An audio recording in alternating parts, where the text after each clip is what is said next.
Good day to you, Mom guest. So, my assigned report is all about fitness changes during adolescence. So, my partner in this report is Miss Christina Perez. So, fitness. What is fitness? So, it is the ability to function well. And when we talk about adolescence, it is the phase of life between childhood and adulthood from ages 10 to 19. So, though differences exist between genders as well as within genders on measures of health related and performance related fitness, adolescent males and females have the potential to take significant improvements through regular participation in physical activity. So, in aerobic endurance, so it is related to the functioning of the heart, lungs, and vascular system. One's aerobic capacity may be evaluated in the laboratory through a variety of stress tests that require the subject to exert an all-out effort to go into oxygen depth. So based on the National Children and Youth Fitness Study, males on the average continue to improve in aerobic endurance until age 16, whereupon they regress slightly through age 18. So, in this table, common field measures of adolescent health-related fitness, and a synthesis of findings.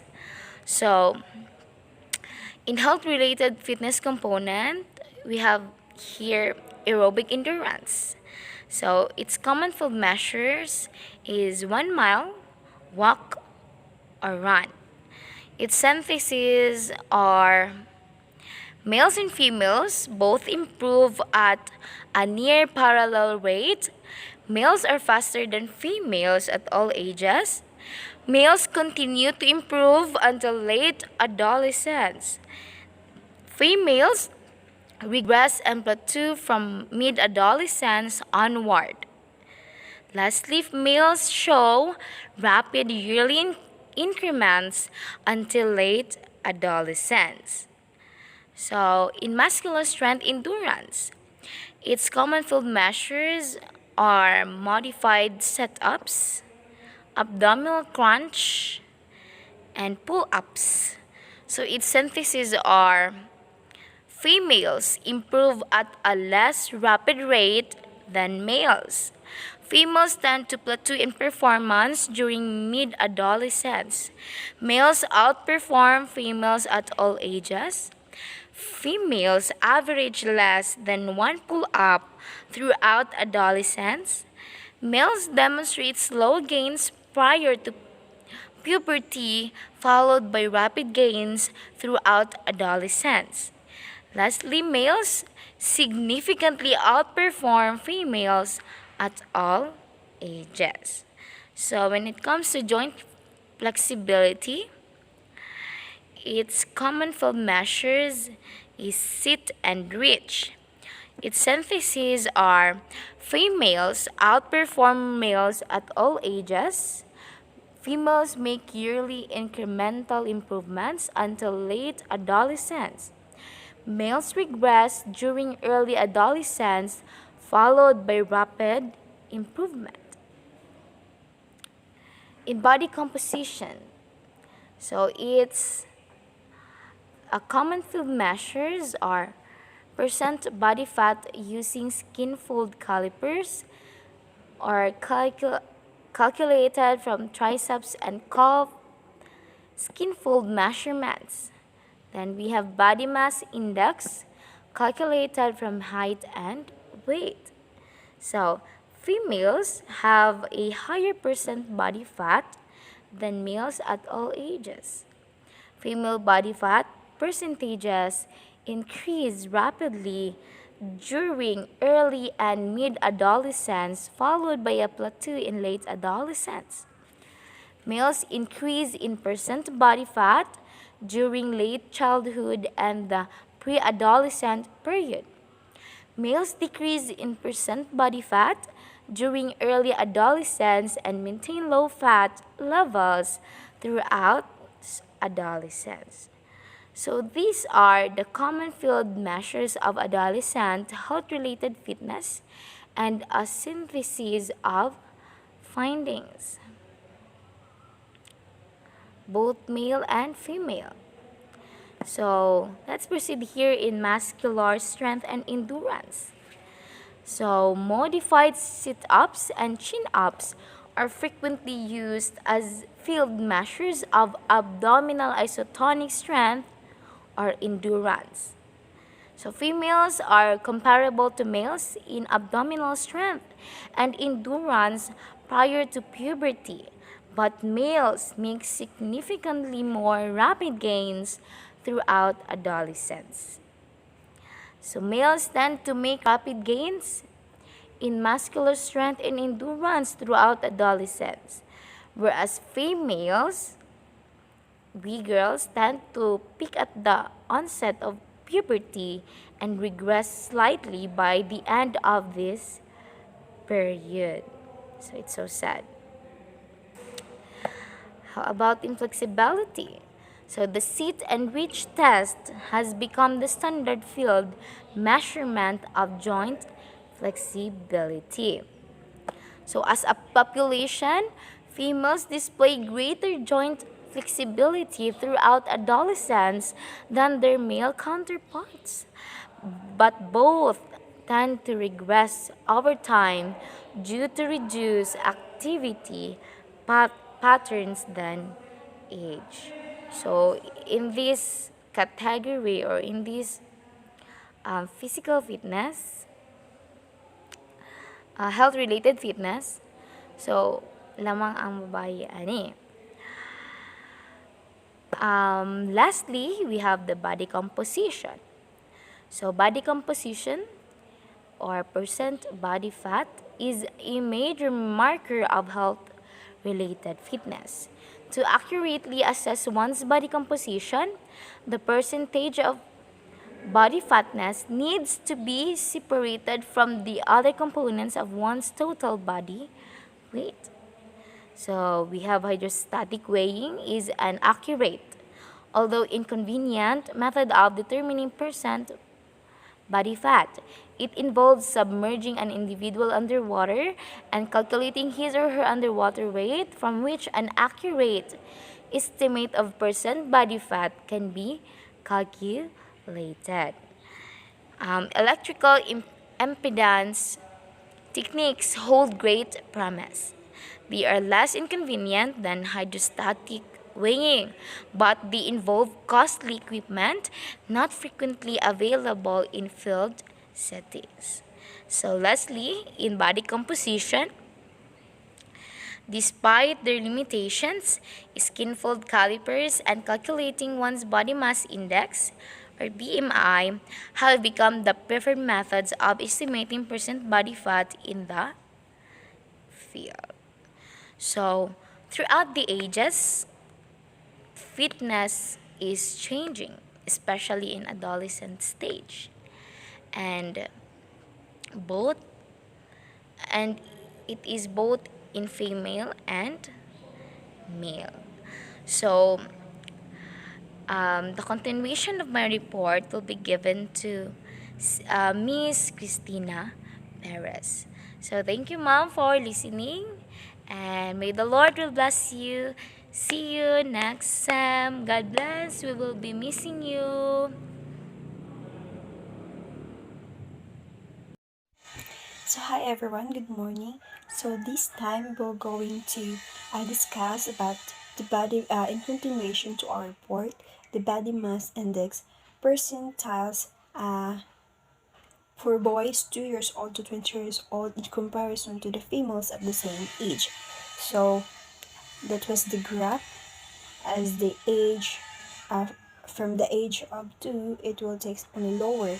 You can see the difference between two guys, that the boys is the higher, and the graph of the girl is lower than the boys.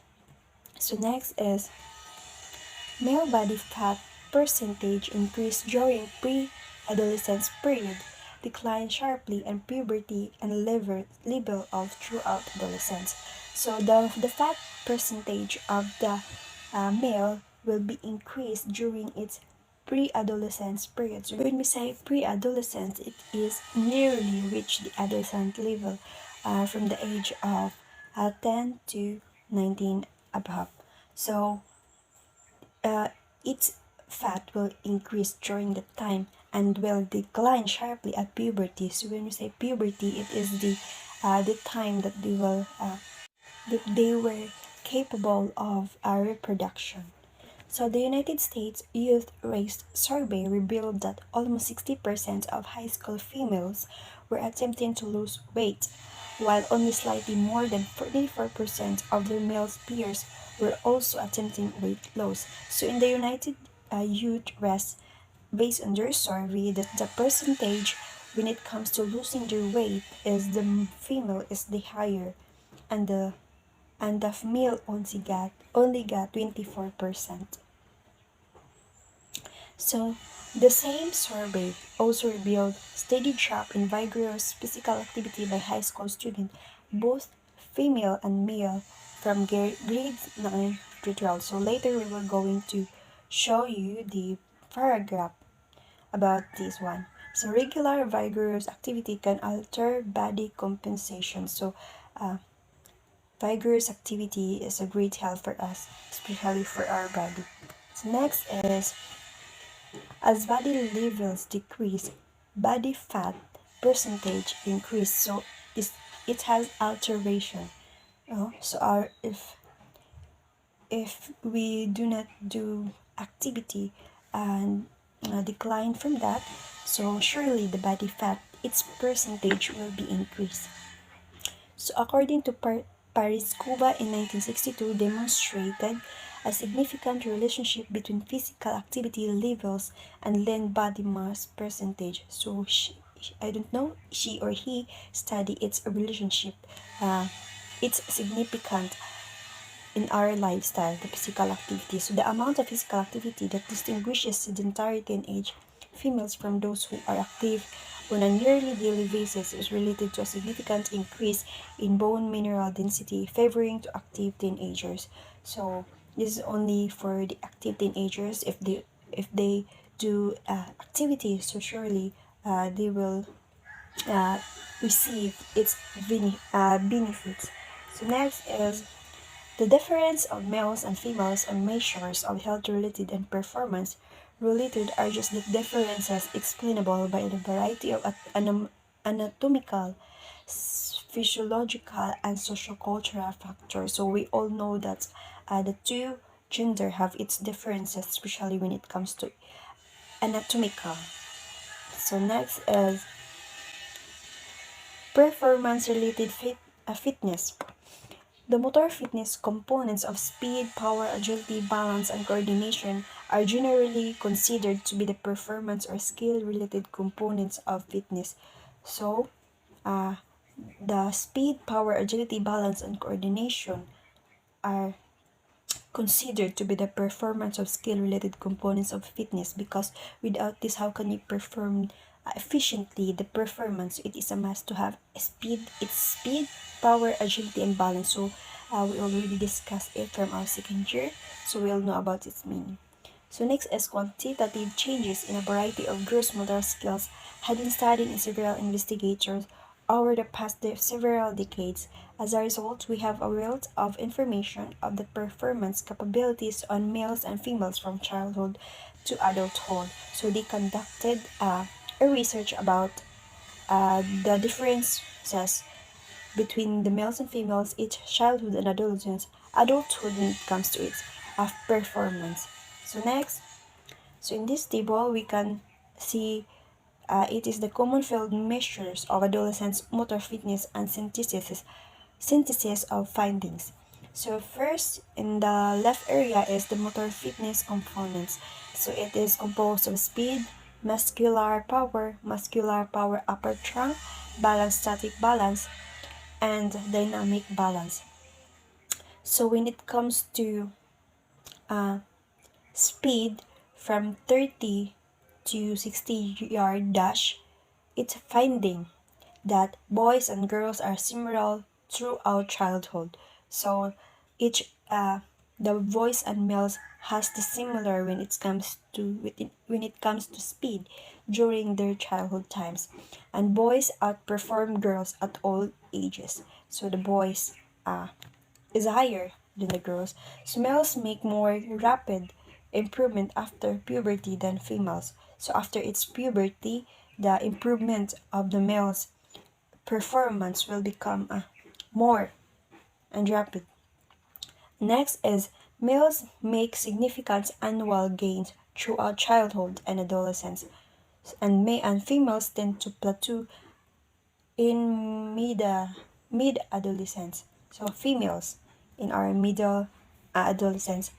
Next is muscular power in our lower trunk when it comes to jump for distance and jump for height. So boys and girls are similar throughout childhood. So similar again, the same with the speed, but in the childhood times. So next is boys slightly outperform girls during childhood, but the gap widens significantly at male puberty. So again, the boys also perf- uh, most active when it comes to this against girls. So when it comes to muscular power, the upper trunk, the true for distance, males make significant annual increments throughout adolescence. Next, as females begin to plateau during early adolescence and regress and mid-adolescence. So there is changes when it comes to females. So in males, significant annual increments throughout the adolescence. So we can witness this when we attend any activities, just like intramurals. There are contests that the males and the females are separated when it comes to different activity because it has a different speed, a different strength given. So just like this one, show for distance. So the males are the higher percentage than the females. So it is a must that during the contest they need to separate each game because they have differences when it comes to speed and strength. So next is balance and static balance.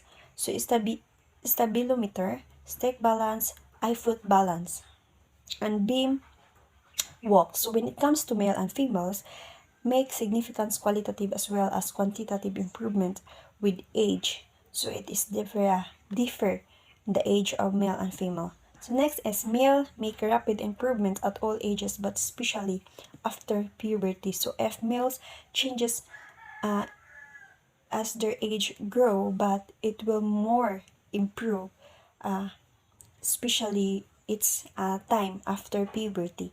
So females and males improve with age throughout childhood and adolescence.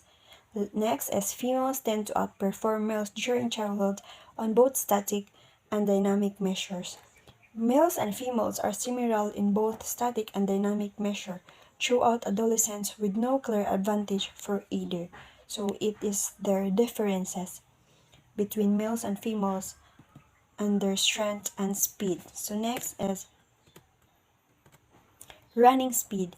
Maybe assist across studies that use different distances by converting dash times, usually 3 to 60 yards dash, to units of yards covered per second.